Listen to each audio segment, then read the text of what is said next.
Okay, so I'm going to talk about spatial programming for environmental monitoring today. So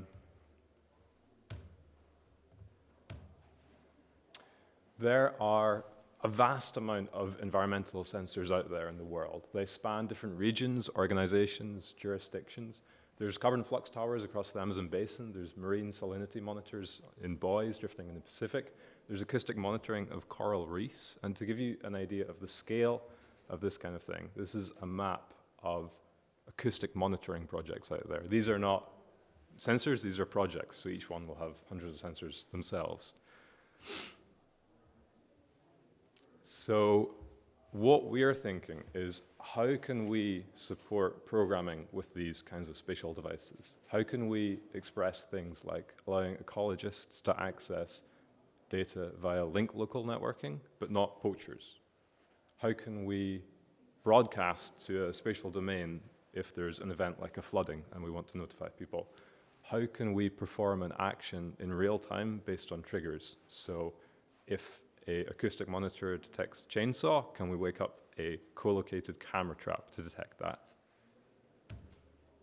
And how can we do this all between organizations and across different country boundaries?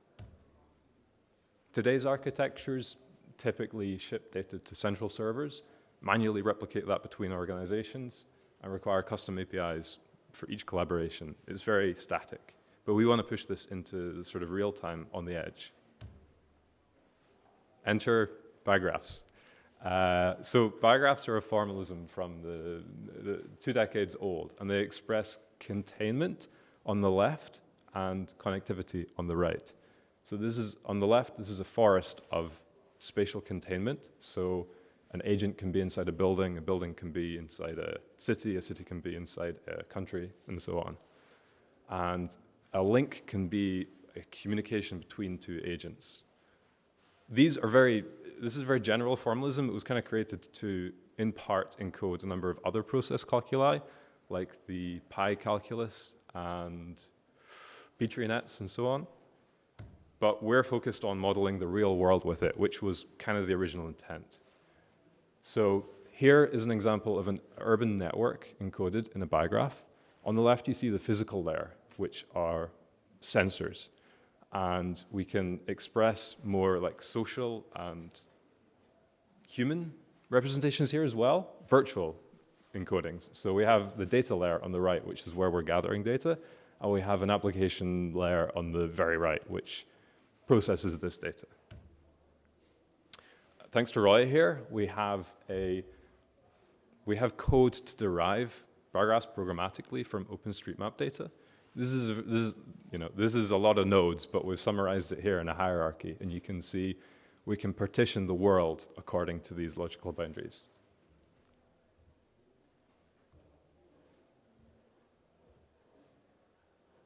So I opened this talk with spatial programming as the example, and so far I've just talked about this strange formalism from 20 years ago. But we can actually program space with this formalism. And an intrinsic part of the bigraph specification is reaction rules. So we can describe transformations of this system based on pattern matching. And this differs from existing process calculi in that the user can specify how to program these systems, right? So here's a very simple example. On the left, we have an agent in a room, and on the right, we have the agent moving out of the room, okay?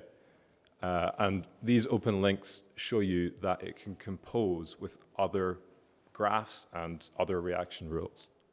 And on the bottom here is the textual representation of this reaction rule, although the graphical representation is mathematically valid too, which is a neat property.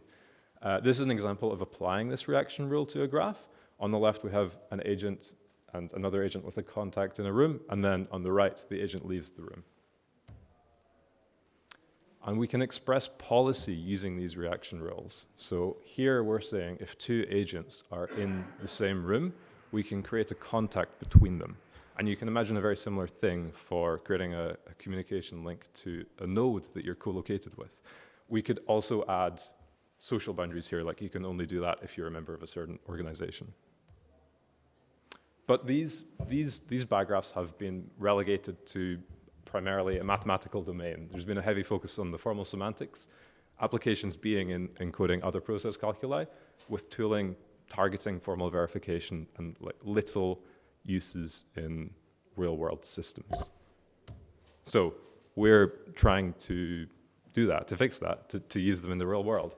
And so we tried programming with these things, and the first thing we ran into is we want to encode state in these nodes. And that is not something that's easy to do in the bigraph formalism. It is expressive enough to do so, but you need to jump through all these hoops to represent it in the formalism. So we created a runtime where we support properties of nodes. So you can do things like express the battery life or the value of a certain sensor, or what else? The role of a person in an organization. And this allows us to be a little more expressive with these reaction rules. And we also support side effects as the result of reaction rule applications. So we can do things like when we detect a chainsaw sound as a property of a node, we can perform a side effect, which is to wake up a co-located camera trap, for example. And I've talked about how to theorize and reason about these models, but I've actually not talked about how you can use them in the real world. And to do so, they communicate over a network. And in the real world, there's very complicated networking scenarios for these things. They're often on mesh networks. They're often not globally addressable. They're often not first-class nodes in the network. So what we think is a good way to network these devices is to identify them by their location. So using bigraphs, we actually already have a unique name for them, which is their location in the place graph, right? We might have sensor A in forest stand A in the Amazon in Brazil. And this looks a bit like a DNS name, right? If we have domain names for these devices, they're first-class entities in the network, and that means we can do things like provision TLS certificates for them with the ACME protocol. I know this isn't a networking conference, but we do need to program them in a distributed way. Hardware replacement is transparent, with new devices subsuming the identity of their predecessor, and we can resolve them to link local addresses when we're co-located with them. And when we're not, we can resolve to global addresses. So for example, Bluetooth, LoRa, WAN, or even audio.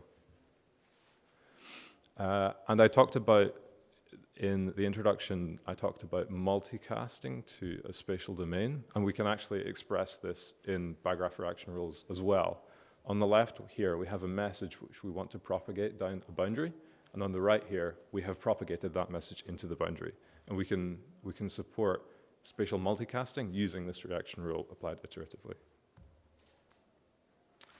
So far, we've only talked about the human representation in a hierarchy of these devices, but obviously in the real world, they have a coordinate, right?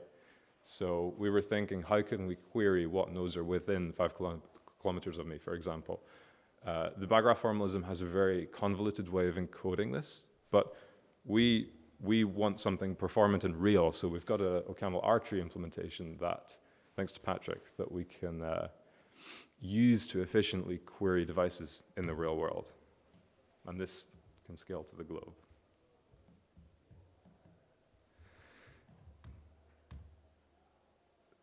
So our runtime for this is called Bifrost. It's an OCaml library with support for processing bigraphs. It can be integrated with this spatial indexing, the hierarchical name location-based DNS, and the OpenStreetMap data. It scales to 10,000 plus nodes with less than a millisecond rule application on constrained hardware. And we can use the composition of bigraphs to delegate control to a local region. So we don't want to rely on the network access in a scenario where we might have intermittent connectivity. So we can delegate a portion of the bigraph to a node and have it operate independently and only reconcile that when it regains network connectivity. what these abstractions bring us is spatial access control, so we can make that a first-class dimension of our programming. Location-driven rules, such as the example of triggering a camera trap when we detect a certain noise. And we can use this mergeability property of bigraphs to support delegated operation. And we can do this all with low latency, because we can delegate to a subdomain. Privacy, because we don't need to share that data unless we have an explicit rule to do so. And robustness during network partitions. We think we need space as a first-class concept in programming in order to enable all these applications, paving the way for scalable, composable, and responsive monitoring networks. So future work is looking at more granular non-built environment representations, because at the moment the OpenStreetMap data is pretty urban specific. And we do think there are use cases in the urban environment, but I was speaking to Adi about forestry stands and how that might be represented in this system, which was quite interesting. Bigraphs are a pretty low-level way of encoding a lot of this logic, and a sort of open question in the field is how we can write a higher-level language to express spatial access control policies. And finally, we want to do some real-world deployments of this thing. Any questions?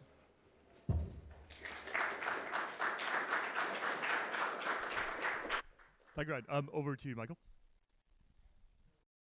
So, I mean, I totally buy that, the spatial concept should be, represented in first class in these kinds of applications. I'm going to ask you a reframed version of the same question I asked earlier today, which is, we've got this formalism. There are people with some needs. How do we know whether the formalism matches the needs, or whether actually there may be a bunch of needs that we need a different formalism for? Do we know what the requirements are here?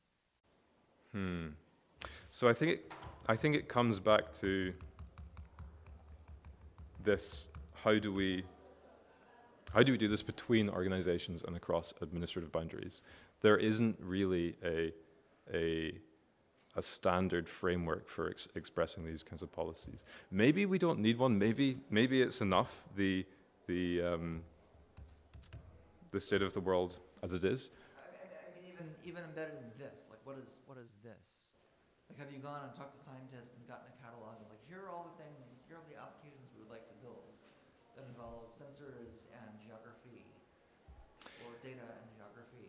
No, this is something that is certainly worth doing, though. Yeah. Do you want to perhaps briefly describe the conversation with Adi? That might give a bit of context. Yeah. And a user to connect the dots. So I was speaking to Adi this morning about this very thing, and correct me if I'm wrong, but it seems like it's very long-term and perhaps static. What is a forestry stand? Give the audience a bit of context. Sure. A forestry stand is a particular region of a forest, and there's various monitoring that the core stack is doing on water levels and rainfall and other things, as I understand.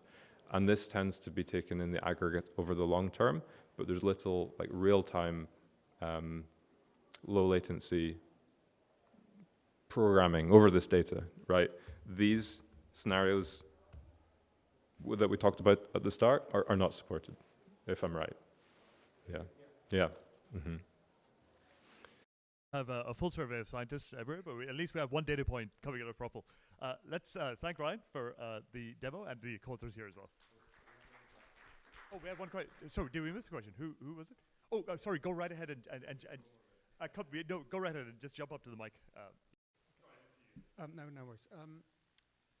If I can remember it now. So, so you gave the example of organizations and sort of, jurisdictions. But the point you made about the kind of spatial containment seems to suggest that these structures are always trees, whereas organizations often are kind of cross-cutting, and you can be a member of multiple jurisdictions and things like that. Is there a kind of generalization of bigraphs where you might want to represent DAG-like structures rather than trees? Bigraphs with sharing, yeah. There is some issues with composability of these things, but the formalism does exist, yes. No worries. Very basic question. Maybe you said it and I missed it. Why bigraphs? I mean, like, I just want to know, like, if probably pi-calculus or variant other calculus, ambient calculus, or any other actor-based formalisms. Probably in ambient calculus, that if you want to do some sort of term rewriting, or maybe it's easier with that formalism. I'm just wondering why bigraphs over other formalisms that you have.